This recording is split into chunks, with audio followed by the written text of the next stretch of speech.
मन में आनंद भरने के लिए उपनिषद की एक कहानी। ये घटना उपनिषदों के दिन की है।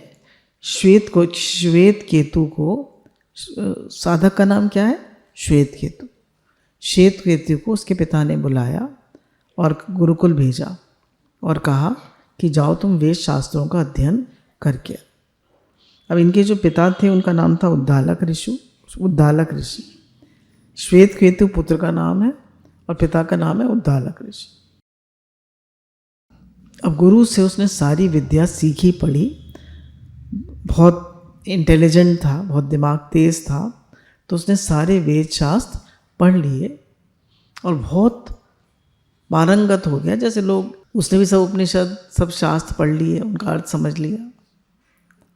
अब वो आ गया अपने पिता के पास।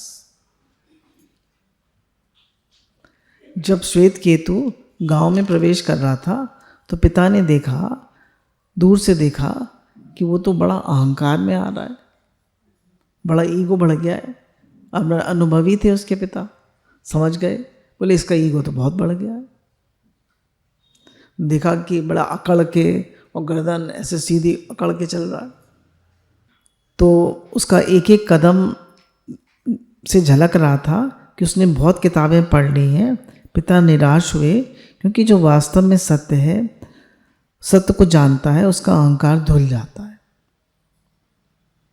जो सत्य को जानता है उसका अहंकार नीवा हो जाता है, उसका वर्ताव इस तरह का नहीं होता। सत्य मतलब ईगो चला गया, उसमें मैं नहीं रहती, उसमें नीवापन आ जाता।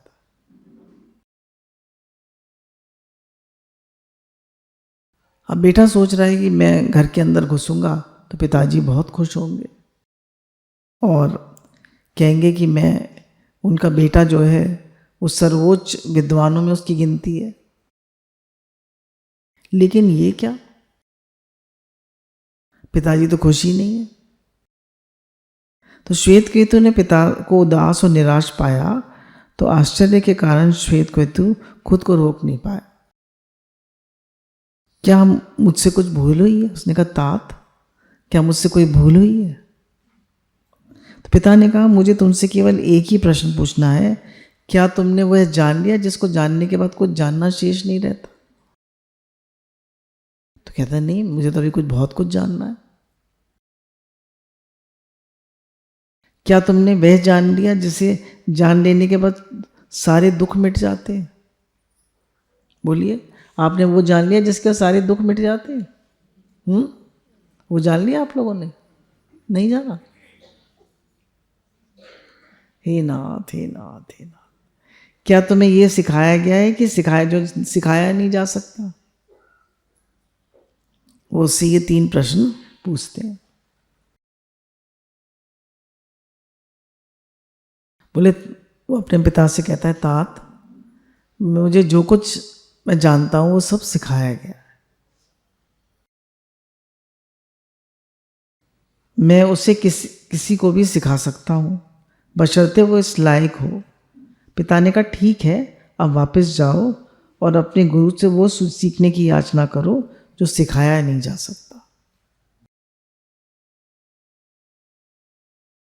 श्वेत केतु ने कहा, पिताजी मुझे माफ कीजिए, ये बड़ी बेतुकी और अटपटी बांग है। जो सिखाया नहीं जा सकता वह गुरु मुझे कैसे सिखाएंगे? पिता ने कहा, ये गुरु की कला होती है। अगर शिष्य में खास गुण हो तो गुरु उसको वो भी सिखा सकते हैं जो सिखाया नहीं जा सकता। ठीक है, विलंब मत करो, तुम वापस जाओ। पिता की बातों पर विचार करते हुए श्वेत केतु वापस गुरुकुल लौट आए और गुरु के पैरों में झुककर बोला, मेरे पिताजी ने कुछ अजीब मांग के साथ मुझे आपके पास वापस भेजा। मेरे पिता ने मुझसे केवल तब घर वापस आने को कहा है जब तक मैं वो नहीं सीख लेता जो सिखाया नहीं जा सकता। जैसे हम ये कह सकते हैं, अब भक्ति की भाषा में, जब तक हमारा भगवान से प्रेम नहीं हो जाता। अब भगवान से प्रेम करना सिखाया जा सकता है? बोलिए।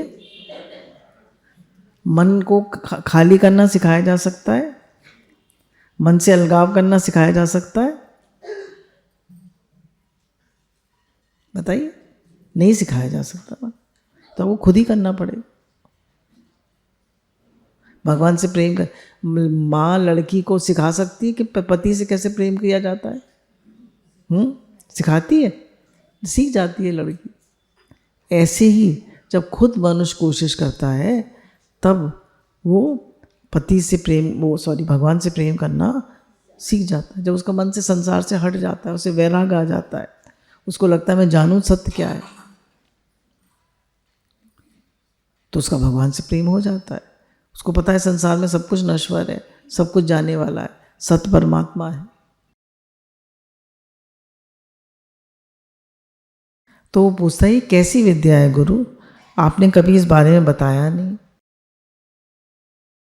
ये कैसा रहस्य है? गुरु जी बोले ये एक ऐसा रहस्य है कि जब तक कोई खुद न जानना चाहे तब तक इसे बताया नहीं जा सकता। पूरी किताबें पढ़ते रहिए आप, उससे आपको नॉलेज तो मिल जाएगी पर समझ नहीं मिलेगी, भगवान से प्रेम नहीं हो। बोले जब तक इसको जानने की इच्छा स्वयं प्रकट ना हो तब तक इस रहस्य को कोई जान नहीं सकता। गुरु जी बोले श्वेत केतु तुमने इसके बारे में कभी जानना नहीं चाहा, इसलिए मैंने तुम्हें बताया। इसलिए आज तक ये रहस्य था, लेकिन अब तुम बिल्कुल अलग यात्रा शुरू कर रहे हो।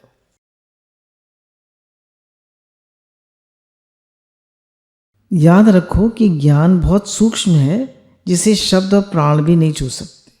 या कह लीजिए प्रेम बहुत सूक्ष्म है, भगवान से प्रेम बहुत सूक्ष्म है, इसे ज्ञान और प्रेम भी नहीं छू सकते। छू सकते कितना भी ज्ञान हो जाए, कितनी भी आपको उपनिषद रट जाए, गीता भागवत रट जाए, अब भगवान से प्रेम हो जाएगा? जब तक कि बताया भगवान संसार की चीज़ें प्राप्त करने के लिए 3 चीज़ें चाहिए होती हैं, इच्छा, प्रारब्ध और पुरुषार्थ। इच्छा, प्रारब्ध और पुरुषार्थ। और भगवान से प्रेम करने के लिए सिर्फ इच्छा चाहिए होती, तीव्र इच्छा। तो जब हमें तीव्र इच्छा हो जाती है तो हमारा ऑटोमेटिकली भगवान से प्रेम हो जाता है। तो गुरु जी कहते हैं मैं तुम्हें सिर्फ मार्ग दिखा सकता हूँ। कुछ देर सोचने के बाद गुरु जी कहते हैं कि हमारे गुरुकुल में 400 गाय हैं, तुम ये ले जाकर जंगल में चले जाओ और जब तक ये 1000 ना हो जाए तब तक वापस नहीं आना। कहते हैं इस घने जंगल में तुम्हें जानवरों के साथ मौन रहना पड़ेगा। भाई जानवरों के साथ क्या करोगे? गाय भैंसों के साथ क्या करोगे? क्या बातचीत करोगे? बोलिए। हम सारे दिन मोबाइल में लगे रहते हैं, मोबाइल तो ले जाना था नहीं तब। तो जंगल में तुम्हें मौन रहना पड़ेगा, तुम्हारी भाषा नहीं जानवर तुम्हारी भाषा नहीं समझेंगे, और इनकी 400 से 1000 होने की संख्या में टाइम लगेगा।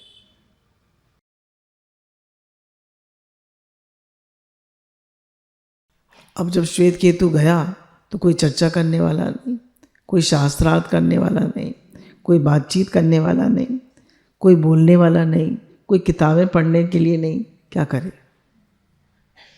अब भैंसे कोई इतना ना भूसा था, सानी लगाता तो चराती थी, उनका पेट भर आता था। पानी था झरनों का, वो पिला देता था। थोड़ी बहुत सेवा कर चराती थी, वहीं गोबर ओबर कराती थी। बछड़े दूध पी जाते थे, थोड़ा बहुत दूध उसको भी मिल जाता था, बाकी बछड़े ही पी जाते थे।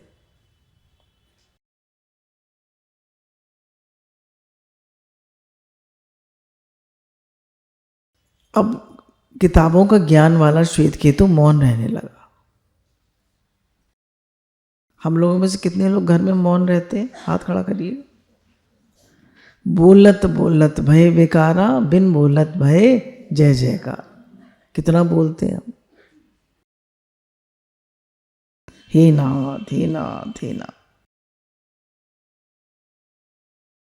अब श्वेत केतु के मन में आया कि गुरुजी मुझसे क्या प्राप्त करने को कह रहे हैं? ये मैं यहाँ जंगल में आ रहा हूँ, जानवरों को देख रहा हूँ, इससे होगा क्या? अब क्या सोचता है मन में कि गुरु ने कहा है कि तुम्हें वो मिलेगा जो दिया नहीं जा सकता। गुरु ने कहा तुम जाओ श्वेत केतु पहाड़ों के उस पार घने जंगल में, जहाँ तुम्हारी सोच और ज्ञान का कोई लाभ नहीं। अपनी सारी विद्वता और ज्ञान यहीं छोड़ जाओ। मेरी शुभकामनाएं और आशीर्वाद तुम्हारे साथ है। अब उसको बीच बीच में पुरानी यादें आती हैं। हम लोगों को भी आती है ना?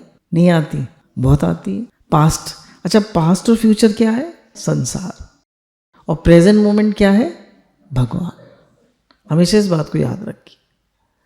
पास्ट और फ्यूचर संसार और प्रेजेंट मोमेंट भगवान। जब जब मन पास्ट और फ्यूचर में जाए तो समझ लीजिए मैं संसार में जा रहा हूँ, और जब जब मन प्रेजेंट मोमेंट में रहे तो समझ लीजिए भगवान में। धीरे धीरे जब उसको कोई बोलने को नहीं था तो वो अपने विचारों को देखने लगा, है ना, अपने विचारों को देखने लगा और उसको बहुत शांति का अनुभव होने लगा। तो हम सब क्या चाहते हैं? हम सब क्या चाहते हैं? शांति, प्रेम। We all want peace of mind. एक बार हम स्कूल में पढ़ाने गए थे, पढ़ाने नहीं मतलब सिस्टर ने हमें बुलवाया था। यहाँ का जो सबसे अच्छा स्कूल है उनकी सिस्टर ने, बहुत साल 10 साल पहले की बात हो गई, कि बच्चों को आप शांति दीजिए, पीस ऑफ माइंड दीजिए। बच्चे बड़े अशांत हैं। अब मोबाइल भी नहीं था, अब तो मोबाइल भी आ गया, अब तो अशांति बहुत बढ़ गई। क्यों? डिस्ट्रैक्शंस इतने बढ़ गए। देखिए संसार को, देखिए क्या हालत हो रही है संसार, कितने डिस्ट्रैक्शंस। जितना ज़्यादा डिस्ट्रैक्शंस उतनी ज़्यादा अशांति। थोड़े दिन बाद श्वेत केतु अपने मन से ऊबने लगा। उसने देखा, अपने मन को भी आप सब ऑब्जर्व करिएगा, एक ही तरह के विचार हमारे मन में चलते हैं। Mind is repetitive, mind is repetitive. आप अपने विचार एक हफ्ते तक लिखिए, लिख के देखिएगा। ये आपको एक वो दिया जाता है, होमवर्क दिया जाता है कि आप अपने विचार को लिख के देखिएगा। तभी तो कहा जाता है कि रिपीट करो, नाम जप करो, नाम जप करो, नाम जप करो। नाम जप क्या करता है? वही 8-10 विचार हमारा माइंड रिपीट करता रहता है, पास्ट के, फ्यूचर के, इसके उसके, वो दोष दृष्टि के, इसके उसके, वही 8-10 विचार रिपीट करता रहता है। Mind is false repetition and exaggeration. और किसी बात को बहुत बड़ा कर देता है, छोटी बात को बहुत बड़ा कर देता है। It makes mountains out of mole hills. छोटी सी बात से पहाड़ बना लेता है। कोई बात ना बात, अरे मुझसे पूछ के नहीं गई, मुझे बता के नहीं गई, अरे मुझे बता के नहीं गए, मुझे बता तो जाते। अच्छा 10 लोग खाने पे आने, तुमने मुझे बताया नहीं, ये कोई तरीका होता है? अरे नहीं बताया तो कोई बात नहीं, बाजार से मंगा लो, एक दाल घर में हल्दी और नमक डाल के चढ़ा दो। और क्या भाई, जब नहीं बताया तो अब क्या किया जा सकता है? और लड़ाई करने का क्या फ़ायदा? बाजार से मंगा लो, सही है ना? तो उसने देखा कि मेरे मन में एक ही तरह के विचार आते रहते हैं, तो मन से ऊबने लगा और उससे वैराग आने लगा अपने मन से। किससे वैराग आने लगा? अपने मन से। हमें कभी अपने मन से वैराग आता है? हैं? किस किस को अपने मन से वैराग आया है? किसी को भी नहीं आया। उसको अपने मन से वैराग आने लगा और उसको गहन शांति का अनुभव होने लगा। उसने समझा कि मैं मन नहीं हूँ, मैं मन को देखने वाला। धीरे धीरे श्री कांतु शांति में डूबने लगा। चलते फिरते, गायों की सेवा करते, उसके चेहरे पर मुस्कान बनी रहती। एक तो एक क्या झंझट है, गुरुजी ने क्या झंझट में मुझे फंसा दिया। एक तो हर काम को हम झंझट समझे, और एक हर सेवा को करते हुए भगवान की सेवा है, आपके चेहरे पे मुस्कुराहट बनी रहे। हर काम करते हुए भगवान का काम कर रहे हैं, ये भाव रखते हुए आपके चेहरे पे मुस्कुराहट बनी रहे। उसको भूख लगती तो कुछ खा लेता, थक जाता तो सो जाता। एक दिन अचानक उसने देखा कि जो शांति महसूस हो रही है वह शब्दों से परे है, मन से परे। उसको फील हुआ श्वेत केतु को कि जो शांति उससे अनुभव हो रही है वो मन से परे है, शब्दों से परे है। उसने समझा कि मेरा जो स्वरूप है, हम जो हैं, हम जो आत्मा हैं, हम जो भगवान के बच्चे हैं, जो हम परमात्मा के अंश हैं, हम सब शांत स्वरूप हैं। और अशांति कहाँ से आई? संसार के साथ मिलने से, पास्ट फ्यूचर के साथ मिलने से, राग द्वेष करने से, ज़्यादा इच्छा और अहंकार करने से हमारे मन में अशांति आ गई। श्वेत केतु को आभास होने लगा कि सारे पशु पक्षी, पेड़ पत्थर भी इस शांति को महसूस कर रहे हैं। उसके अंदर शांति थी, तो उसे क्या लगा? पेड़ भी शांत है, पत्थर भी शांत है, और हम अशांत है तो हमें क्या लगेगा? सब अशांत है। तो ये दुनिया क्या है? हमारे ही मन का प्रतिबिंब है। हम परेशान हैं तो हमें लगेगा सब परेशान करते हैं मुझे। हम परेशान हैं तो हमें क्या लगेगा? सब परेशान करते हैं मुझे। कोई परेशान कर रहा है आपको? कौन परेशान कर रहा है? आपका मन। बाहर कितने ही परेशानी हो, आप शांत हैं तो कोई परेशानी। तुम शांत करो, कोई शोर नहीं। तुम दूर करो, कोई और नहीं। तुम साधु बनो, कोई चोर नहीं। तुम शांत बनो, कोई शोर नहीं। हे ना, अब धीरे धीरे श्वेत केतु किसी भी गाय को देखता तो वो समझ लेता कि कौन सी गाय बीमार होने वाली है, कौन सी गाय दुखी है, और जानवरों की भाषा को भी जान गया। कैसे? शांत। क्योंकि देखिए हम सब एक है ना, हम वृक्षों के साथ भी एक हैं, हम पत्थरों के साथ भी एक हैं, हम सबके साथ एक हैं।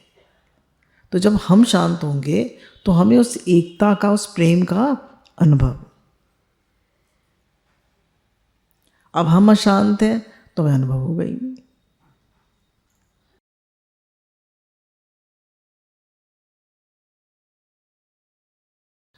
श्वेत केतु को दूर से देखते ही आभास हो जाता कि ये पौधा जहरीला है और ये पौधा औषधि है।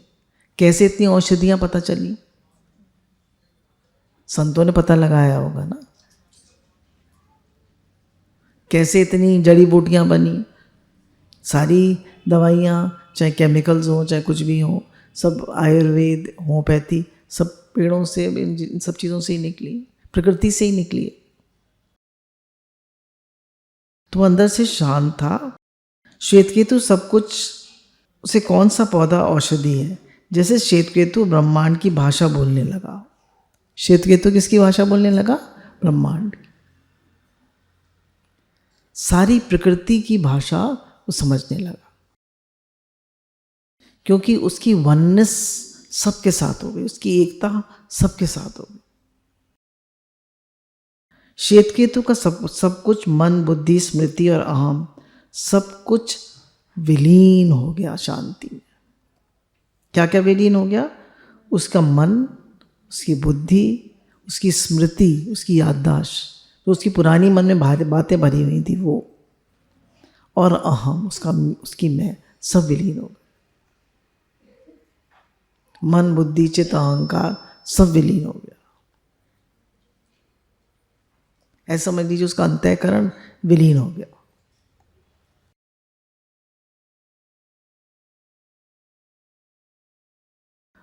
उसके लिए समय, जगह, दूरी कुछ असीमित शांति में बदलने लगा, जिसको गुरु कहते हैं नो टाइम नो स्पेस। क्यों? परमात्मा हर समय है, हर जगह है, और यही है। हर समय, हर जगह और यही है। So there is no time, हर समय, हर जगह, नो स्पेस, और अभी यही है। तो उसको लगने लगा कि मतलब जब हम भगवान में आ जाते हैं, जो लोग बिल्कुल अंदर बाहर एक हो जाते हैं, तो उनको लगता है कि है ही भगवान, कुछ है ही नहीं, क्योंकि मन के बियॉन्ड चले जाते हैं।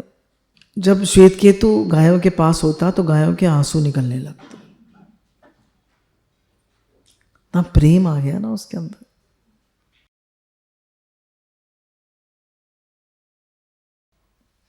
ये वे श्वेत केतु की आनंदमयी अवस्था का अनुभव करने लगती, क्योंकि देखिए वो उसके आनंद को गाय महसूस करने लगती थी। जब कृष्ण भगवान गायों को के साथ होते तो क्या होती वो, उनके सबके आंसू टपकते रहते। जब तक वो नहीं खाते तो वो भी नहीं खाती, जब तक उनके दर्शन नहीं कर लेती थी कृष्ण भगवान के, तब तक वो खाती नहीं थी।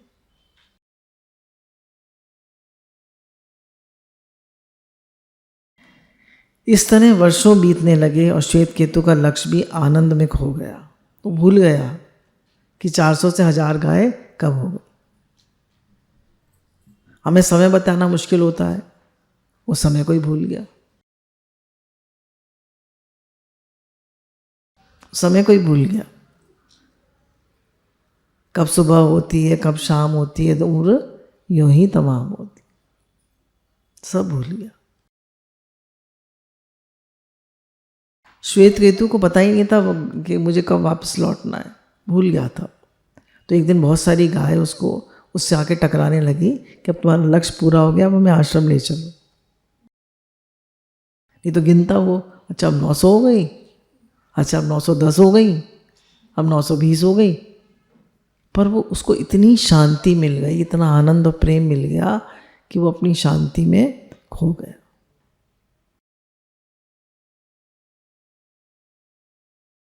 जब 1001 गाय हो गई तो वो वापस लेकर आश्रम में पहुंचा। गुरु देखते ही समझ गए श्वेत केतु का अहंकार, ज्ञान, गर्व और व्यक्तित्व यानी पर्सनालिटी सब कुछ धुल चुका है, मतलब लीन हो गया भगवान में, प्रेम में लीन हो। क्या क्या? अहंकार, ज्ञान, गर्व और व्यक्तित्व। गुरु की प्रसन्नता की कोई सीमा न रही। वे झूमते हुए श्वेत केतु से मिले और गले लगाए और कहा, अब कुछ सीखने को नहीं। जब हमारा भगवान से प्रेम हो जाए और हर समय हम अपने आनंद में स्वरूप में रहने लगे तो अब कुछ सीखने को नहीं। और ये सिखाया नहीं जा सकता, ये प्रेम कोई करा नहीं सकता, ये तो स्वयं का ही है। इस आनंद को किन शब्दों में कहा जा सकता है? अब तुम जा सकते हो। श्वेत केतु ने कहा, मैं बस उसने चरण छुए गुरु के और कहा कि मैं, आपने मुझे धन्य बना दिया और आपने वो सिखाया जो सिखाया नहीं जा सकता।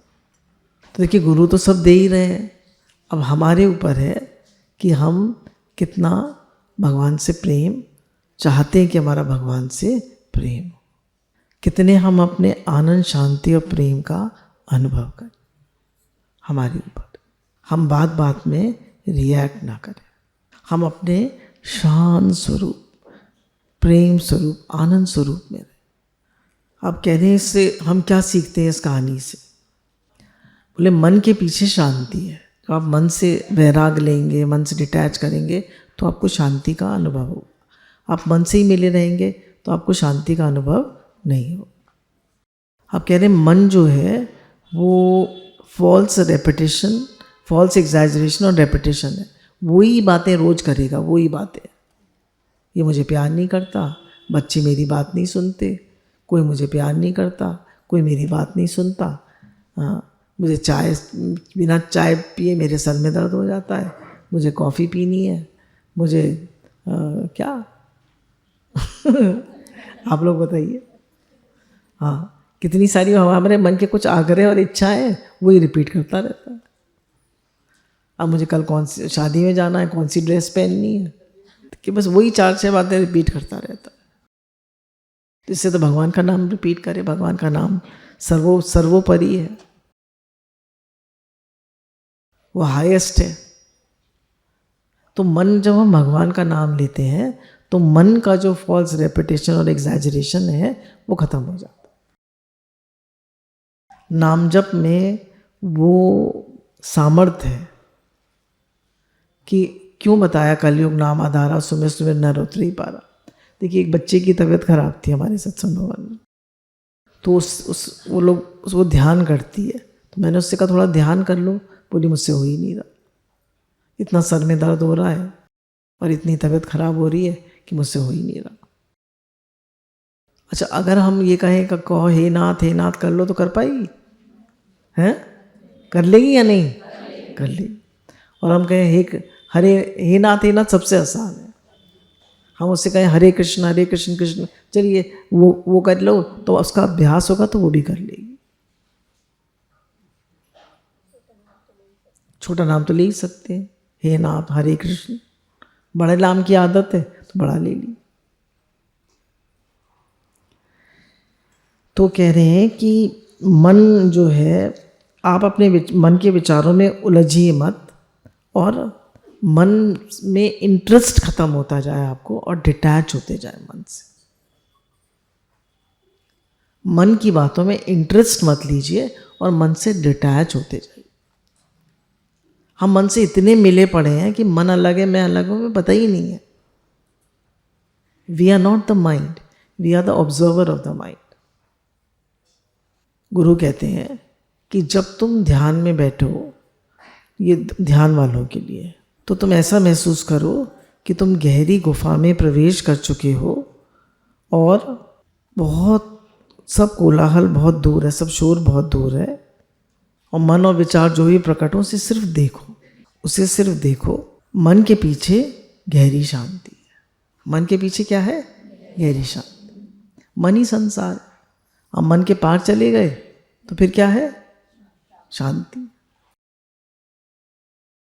मन में विचार आ रहे हैं तो क्या करिए? देखिए और छोड़ दीजिए, मिलिए मत।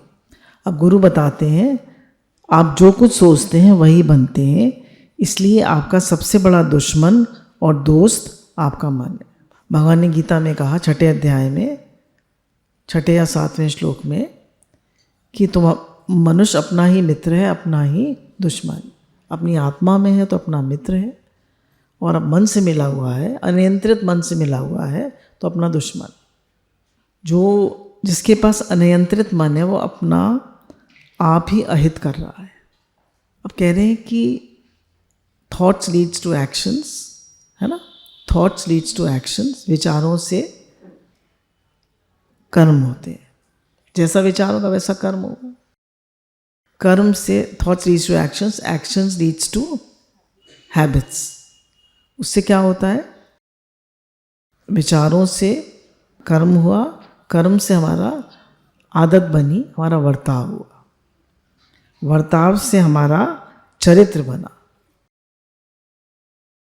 Actions leads to habits, habits leads to character, हमारा चरित्र बना, और चरित्र से हमारा भाग्य बना, और कैरेक्टर लीड्स टू डेस्टिनी, हमारा भाग्य बना। तो हिंदी में हम इसको पढ़ें, शब्द से कर्म, कर्म से हैबिट्स या वर्ताव, वर्ताव से चरित्र, और चरित्र से भाग्य। इसलिए विचारों के प्रति बहुत सावधान रहना चाहिए, क्योंकि इन्हीं से हमारा भाग्य बनता है। कमजोरी एक छोटे से विचार से शुरू होती है, तो अगर गलत विचार है तो उसको वहीं नष्ट कर दे। अपने मन की कमजोरी के साथ नहीं मिले।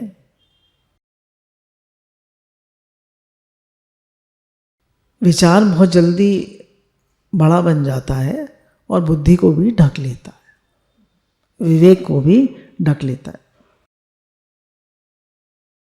लड़के की बुद्धि ने उसको दूसरा मौका ही नहीं दिया सोचने का, वो भाग खड़ा हो।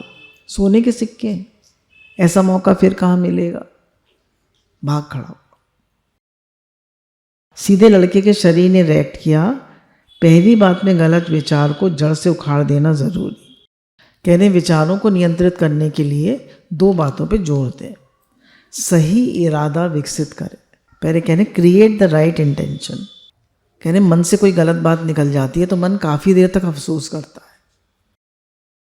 जब मन में बात आती है तो मन कहता है बोलूं या ना बोलूं, आती है ना तो कहते तो नहीं बोलना, हे नाथ बोलना शुरू कर दीजिए, हरे कृष्ण बोलना शुरू कर दीजिए। कह रहे हैं जब आप कुछ गलत बात कह देते हैं तो मन काफ़ी भारी हो जाता है। इस भारीपन और दुख से बचने के लिए गुरु ने राइट इंटेंशन को बहुत महत्व दिया।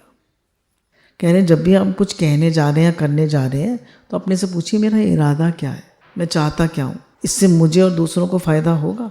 अगर फ़ायदा मुझे होगा और दूसरों को होगा तो बोलें या करें, और नहीं होगा तो ना करें। कह रहे हैं जब आप अपने बार बार अपने इंटेंशन को देखेंगे तो आपकी नेगेटिविटी ख़त्म होती जाएगी और आपका मन आपके वश में होता जाएगा, आप नो कह पाएंगे। माइंडफुलनेस क्या है कि हम सिर्फ बताए ना पास्ट और फ्यूचर से में ना जाए, प्रेजेंट मोमेंट में रहे। हमारा मन क्या है, पास्ट और फ्यूचर। एक इकहार्ट टोले ने किताब लिखी है द पावर ऑफ नाउ, उसमें यही बताया है उसने कि प्रेजेंट मोमेंट अवेयरनेस में रहो। पास्ट 2 मिनट 1 मिनट 1 सेकंड पहले जो हुआ वो पास्ट है, आगे जो होगा वो फ्यूचर है। ये पल प्रेजेंट है, पास्ट और फ्यूचर संसार है, प्रेजेंट मोमेंट परमात्मा है। तो जब हम है में हैं तो किस में है, परमात्मा। जब हमारा भगवान से प्रेम हो गया तो हम किस में हैं, है में। फिर जैसे गुरु बताते हैं भगवान की लीलाओं का चिंतन करो, भगवान ने कितनी लीलाएं करी, तो वो भी प्रेजेंट मोमेंट में रहना है। कह रहे बिना रिएक्शन के नेगेटिव विचार और नेगेटिव फीलिंग्स जीवित नहीं रह पाते। बिना रिएक्शन के, जब मन रिएक्ट करता है तभी गलत, जैसे मेरे मन में आया कि मैं किसी ने मुझसे बुरी तरह बोला, मेरे मन में आया जवाब दे दो, पर मैंने जवाब नहीं दिया, तो वो जो नेगेटिव फीलिंग है वो ख़त्म हो जाएगी या नहीं, ख़त्म हो जाएगी। ठीक है, शांत हो जाएगा मन। अच्छा वो मैंने जवाब नहीं दिया, बात कितनी बढ़ जाती, और मैंने जवाब दे दिया तो बहुत मन चलेगा। तो कह रहे हैं नेगेटिव फीलिंग्स जीवित नहीं रह पाते और गलत एक्शन लेने से बच जाते हैं। इसलिए कह रहे हैं जो मन से ऊपर चला गया वही सबसे बड़ा तपस्वी। गुरु भगवान के शुक्राने हैं।